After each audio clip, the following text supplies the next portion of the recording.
This is TWiT. The subtitle for this discussion should be Supreme Court, Where Art Thou? Because the way our court system works, as we have seen and talked about a number of times in the past, lower court judges are judges, and they get to make their decisions sort of like based on what law they're able to find. But when there isn't any clear law, they've got to rule based on what there is. And of course, that gets appealed, it gets challenged. Ultimately, the Supreme Court is obviously, we call it the Supreme Court because that's the final arbiter of these things. So I wanted to give a recently announced Oregon State Appellate Court decision, which addresses the question of whether forcing the disclosure of a memorized device unlock password is in fact tantamount to compelling self-incriminating testimony against one's interest, which, thanks to the Fifth Amendment to the U.S. Constitution, is a protected right. The privilege against compelled self-incrimination is defined as, quote, a constitutional right of a person to refuse to answer questions or otherwise give testimony against himself. We've many times discussed this issue, since at this point in the development of the consumer product industry, we broadly have two common ways of unlocking our devices.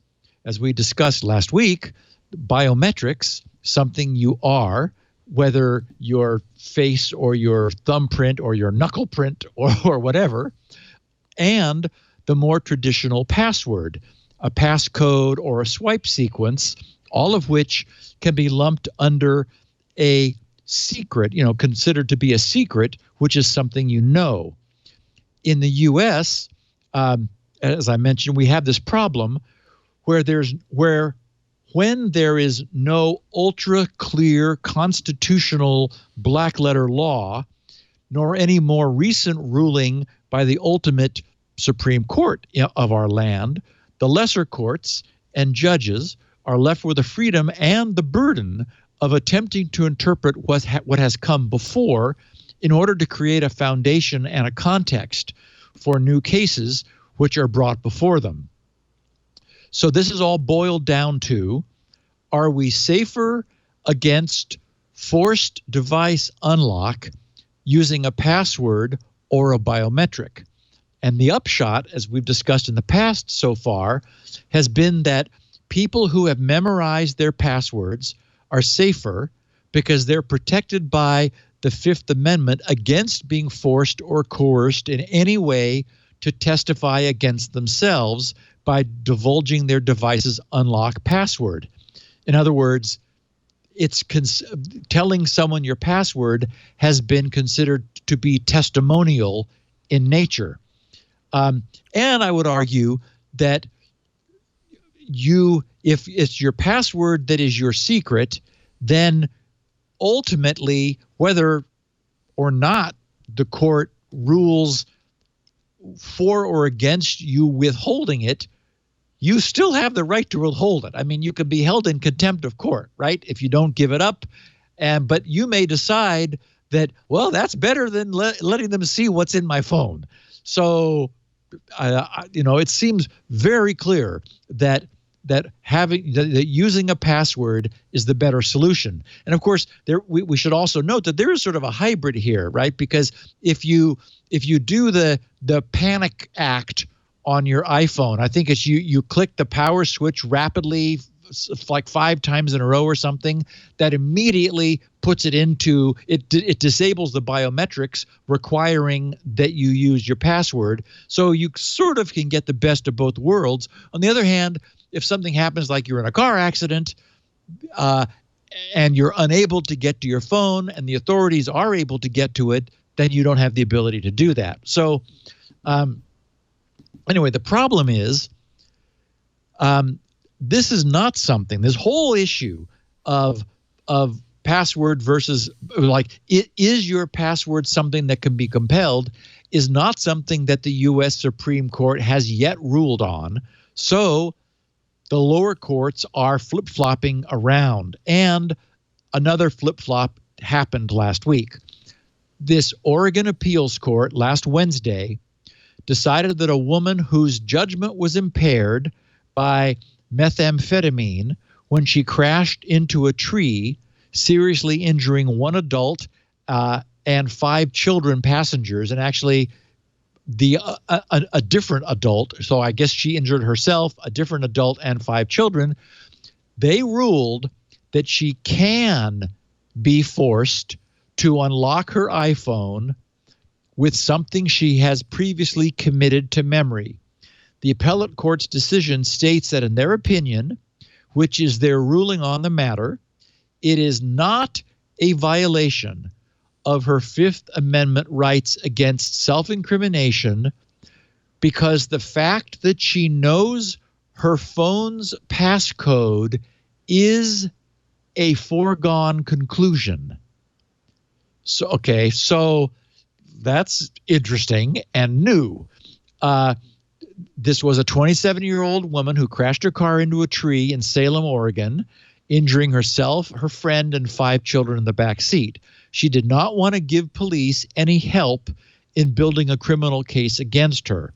They wanted to search the contents of an iPhone they found in, her name is Catrice Pittman, found in Catrice Pittman's purse. But she never confirmed whether it was hers and wasn't offering her passcode. Her defense attorney argued that forcing her to do so would violate her rights against self-incrimination under the Fifth Amendment of the U.S. Constitution and Article 1, Section 12 of the Oregon State Constitution. But a Marion County judge sided with police and prosecutors, and this was a clever prosecutor who came up with this, and ordered Pittman to enter her passcode. The ruling was appealed. Then, Wednesday, the Oregon Court of Appeals agreed with that ruling in a first-of-its-kind opinion for an appeals court in Oregon and apparently anywhere. The ruling will likely make it easier moving forward for Oregon police to compel access to the contents of suspects' cell phones and all the massive amount of personal information they contain, photos, videos, past internet searches they've conducted, text messages, phone contact lists of everything they have been in contact with and when, and so forth. So the deputy public defender who represented Pittman on the appeal, an attorney named Sarah Laidlaw, she said, the upshot of this case is when police have a warrant to get information off a cell phone and the government knows the phone is yours and you have the passcode, then the court can compel you to enter the passcode. Ryan Scott, a criminal defense attorney in Portland who's not associated with this case but closely follows appeals cases, said the ruling is an example of a continuing erosion of rights. Ryan said, quote, our rights are a little less than they were yesterday, but for those of us following this area of law, it's not a surprise. He said that federal law has been leaning in this direction for the past few years. Scott said the ruling won't affect many Oregon defendants whose phones are seized by police because police already have technology that allows them to crack into most of those phones. But sometimes, as apparently in Pittman's phone, police cannot get in. Scott said that the latest iPhones, more than other phones, have proven the most difficult. Scott volunteered that, from his experience, for people who want their information private, he would recommend getting an iPhone. And he added that, quote, Apple is not paying me to say that, unquote. And of course, we know for many reasons that Apple, puts a premium on trying to keep that stuff private. For sure. Pittman had argued through her attorneys that punching in her passcode would amount to testifying, against herself, because doing so would effectively admit that the iPhone was hers and that she knew the passcode. But the Court of Appeals ruled that because police already had good reason to believe the phone was hers, given its location in her purse, the fact that she knew in this here's sort of the crux of this. The fact that she knew its passcode was already a foregone conclusion. In other words, she could be compelled to cooperate as an exception to her constitutional rights. In doing some digging around, additionally, I saw that this odd-seeming foregone conclusion standard has been coming up a lot recently in these compelled unlocking cases. It allows prosecutors to bypass Fifth Amendment protections if the government can show that it knows that I'm having a I got too many that's that it knows that the defendant knows the passcode to unlock a device.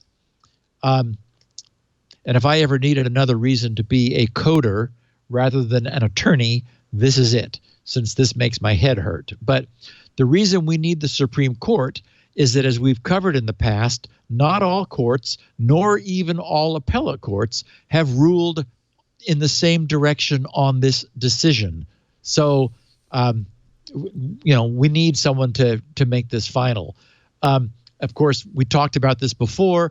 An example of the decision that came out the other direction was the Florida Court of Appeal just recently in November of 2018 regarding a case very similar to that of Pittman. It involved an intoxicated minor who crashed his car, leading to the injury or the death of some passengers, then refused to unlock his phone for police. In Florida, the court refused a request from police that they be allowed to compel this underage driver to provide the passcode for his iPhone because of the contents of his mind argument that invoked the Fifth Amendment. But the Florida court even went beyond that, saying that whereas the government in the past has only had to show that the defendant knows their passcode, with the evolution of encryption, the government needed to show that it also knew that specific evidence needed to prosecute the case was on the device. And in fact, we talked about this aspect of that at the time, not just that there was a reasonable certainty the device could be unlocked by the person targeted by the other, which is to say they had to demonstrate they had some cause for knowing that there was evidence there. If prosecutors already knew what was on the phone and that it was the evidence needed to prosecute the case, they didn't prove it. The Florida court said at the time, from the order to quash the passcode request, the court wrote, because the state did not show with any particularity knowledge of the evidence within the phone, the trial court could not find that the contents of the phone were already known to the state and thus within the foregone conclusion exception. So here again, I mean, this invoked the foregone conclusion and said, okay, we know about that, but you can't show us that you have reason to know what it is that you expect to find. So no. Like I said, this is a mess. Oregon found differently. Even looking at this prior Florida case law, the appellate court and the lower court both ruled that foregone conclusion applied. So this is going to go back and forth until eventually one of these things makes its way to the Supreme Court and we get someone to decide for us one way or the other. As I said, it looks to me like if somebody were really concerned about this, then using a passcode is the right way to be safe in situations like this rather than the convenience of a biometric. And as we also talked about last week, it's not clear to me that a biometric provides affords the degree of protection that we hope it does, but it certainly is easier to use.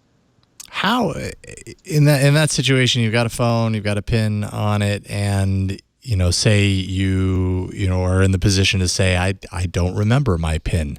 I mean, most of us would probably say that we know the PIN on our phone, but it's not impossible for someone to not remember their PIN. Maybe it's super long, and in that moment they don't. So then, in the case of this foregone conclusion, like, what then? Because you legitimately can't remember, you're prosecuted against? Yes. So that's when they hold you in contempt and they put you in a cell and give you some time to try to remember it. Go ahead. Think about it real hard. So, we will, you're not going to like the food. Right. You're probably not going to want to stay here for long. So just do try to rack your brain. Yeah. Isn't it convenient that after all this, you finally remembered? Yes. Yeah. And so let's see, with a PIN, if you I forgot how this works. If you don't guess correctly, then you have to power cycle the phone to try again. I mean, it depends on the phone. It can't lock you out forever, right? I think it depends on the phone. If I remember the iPhone, now I've never been like a long-term iPhone user, but if I remember on the iPhone, if you enter your PIN enough wrong times, every time you do it, it adds more time. And I mean, that could get so long that you just, it could be months. Yeah, I think something bad happens if you exceed some number of guesses. I know it does. At a certain point, it could erase all data. Retcon is saying in the chat. That's what it is. Yes. It doesn't evaporate or teleport from your hand, but that's what it does. It does the full erase of the phone to protect itself from. And actually, these days, since there's an on-the-fly cipher, an AES 256 cipher, always in line between the iPhone's drive and the phone, all it has to do is wipe the key. So it instantly zeroes that key, and then it's RAM-based storage of that key, and at that point, you need to go back to Apple in order to do an iCloud backup and go through all those rigmaroles, or restore from home and so forth. So right.